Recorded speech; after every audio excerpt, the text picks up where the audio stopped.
Hello guys! Hello! This is for Capricorn. Capricorn, welcome dito sa aking channel.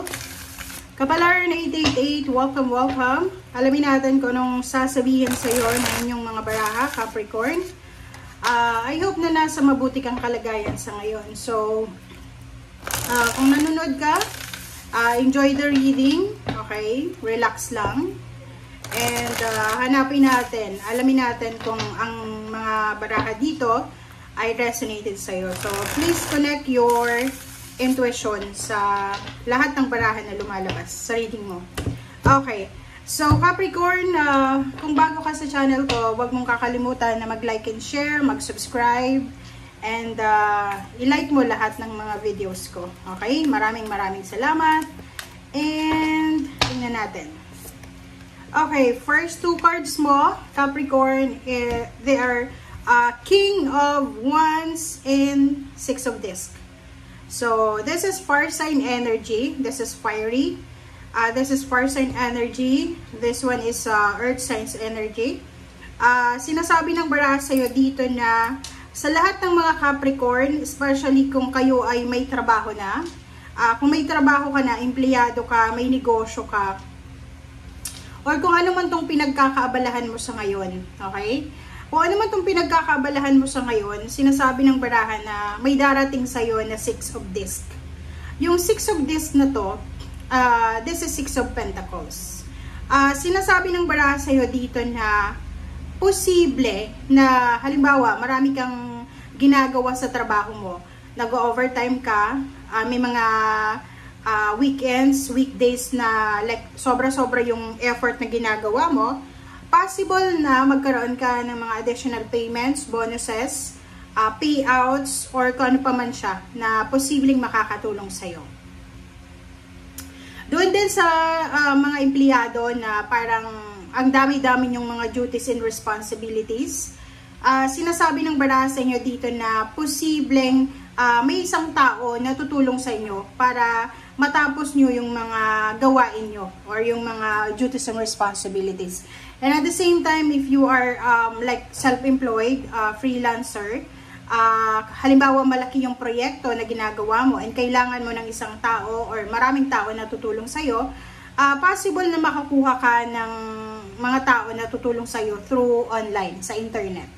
Okay, so wow, ang ganda naman neto. Para to sa lahat ng Capricorn. Okay. So, tingnan natin dito sa second deck, Capricorn. Kung ano ba ang mga possible na messages pa.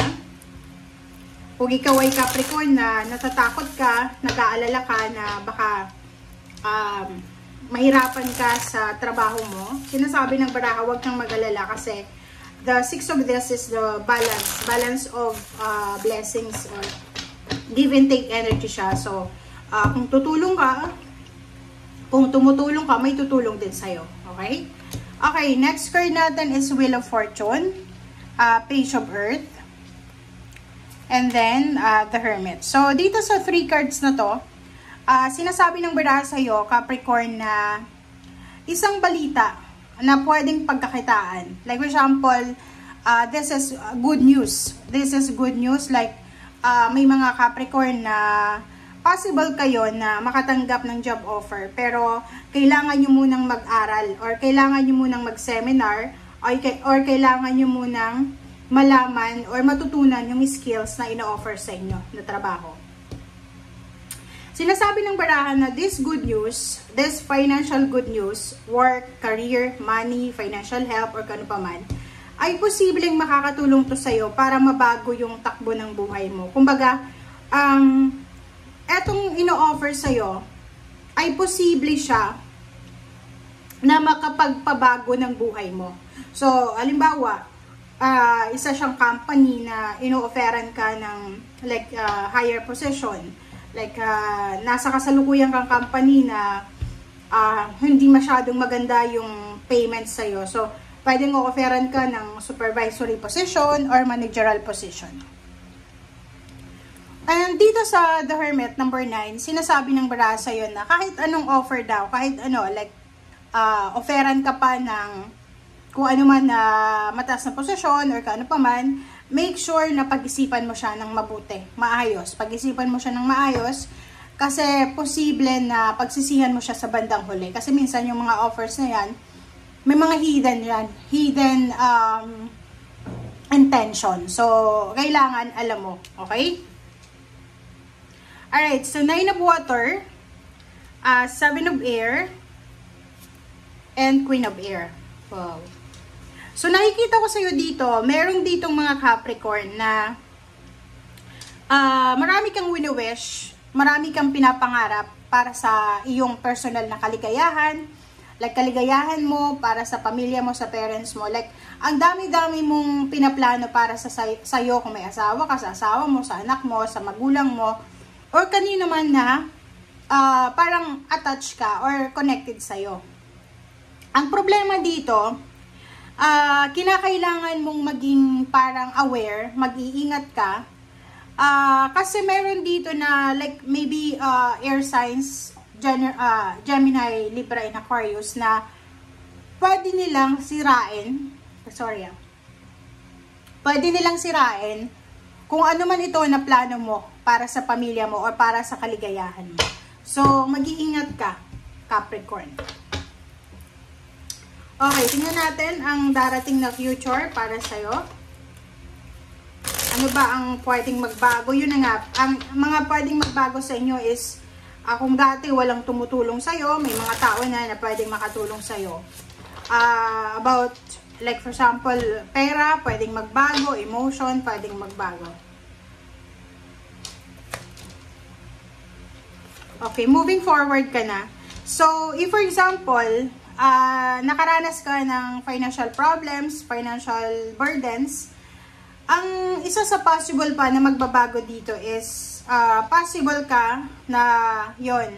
For example, magkakaroon kayo ng sagot sa mga katanungan nyo, lalo na sa usaping pera. Maybe 3 years ka na nag-stay sa isang relationship na sobrang hirap na hirap ka, financially, parang ganon. Maybe nakapag-asawa ka ng isang mahirap na tao, unemployed, tamad, parang ganon.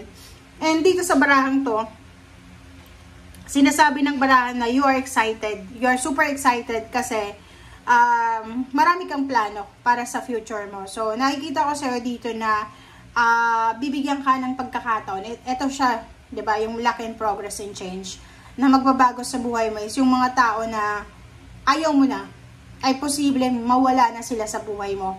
Kasi parang hindi mo na sila feel or hindi mo na sila kailangan. Okay, next 3 cards. Okay, last cards natin. Plus sa ilalim mo dito is 6 of Cups and Queen of Swords. Oh, yung 6 of Cups, guys. Okay, yung 6 of Cups tsaka Queen of Swords is hindi siya resonated sa bawat isa. Kasi itong 6 of Cups, parang bumabalik ka sa nakaraan. Ito naman na Queen of Swords is moving forward sa future. So, sinasabi ng baraha, kaya may Hermit dito, kailangan mong pag-isipan lahat ng desisyon mo. Kung gusto mong bumalik sa past or gusto mong mag-move forward sa future. And lastly, there's a magical moment na posibleng darating sa buhay mo, lalo sa pera. So, congratulations. Congratulations sa lahat ng Capricorn kasi isa kayo sa mga zodiac signs na sinasabi na talagang magbabago totally, 100%, 101% na magbabago yung buhay mo, financial. Knight of Wheels, sinasabi na maraming pera, maraming pagpapala ang darating sa'yo na pwedeng magdala sa'yo ng sobra-sobrang kaligayahan, celebration.